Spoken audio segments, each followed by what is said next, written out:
Halo Sobat Brandy, kali ini kita akan membahas lanjutan dari praktikum sebelumnya. Jadi apabila nanti masih belum mengetahui video sebelumnya, harap menonton karena saya di situ menjelaskan praktikum yang dilakukan. Kali ini kita diminta untuk membandingkan TF atau titik beku larutan elektrolit air dengan larutan non-elektrolit. Nah, untuk soal yang ini kita bisa menggunakan rumus titik beku suatu larutan. Itu rumusnya adalah titik beku air murni dikurang dengan delta TF atau penurunan titik didih.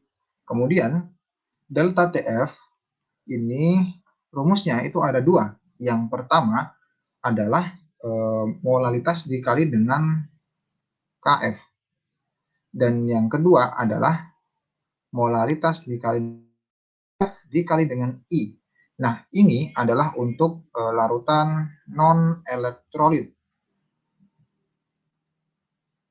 Sedangkan I ini adalah larutan elektrolit. Nah, kemudian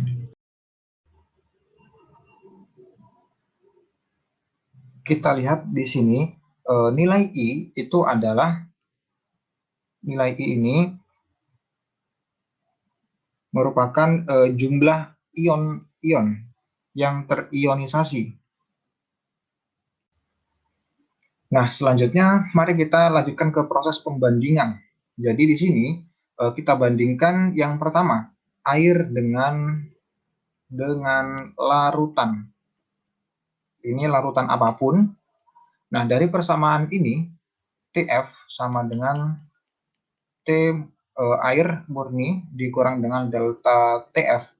Nah, dari persamaan ini dapat kita simpulkan bahwa titik beku dari suatu larutan itu pasti nilainya lebih kecil daripada titik beku air murni. Karena di sini titik beku larutan ini, titik beku air murni dikurang, ini tandanya negatif dengan penurunan titik beku. Maka di sini antara larutan dengan air murni sudah jelas itu akan lebih besar titik beku air murni. Kemudian larutan ini ada dua jenis di sini, yakni elektrolit dan non-elektrolit. Kita bandingkan larutan elektrolit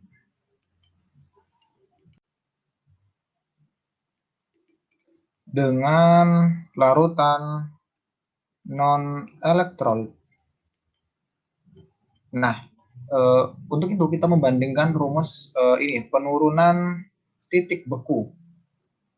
Maaf, ini adalah penurunan titik bekunya. Nah, kita lihat bahwa larutan elektrolit ini mempunyai faktor pengali I, yakni faktor Van Hoff, yang merupakan jumlah ion-ion. Maka apabila nilai I ini dikalikan atau dibandingkan dengan larutan non-elektrolit yang tidak memiliki nilai I, maka tentunya penurunan titik didih yang dialami oleh larutan elektrolit ini akan lebih besar. Kita tulis di sini kesimpulannya, penurunan titik beku, maksudnya penurunan titik beku yang dialami oleh larutan elektrolit akan lebih besar. Nah, sehingga titik beku larutan elektrolit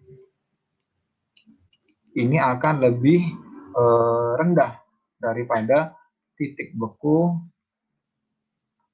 larutan non-elektrolit.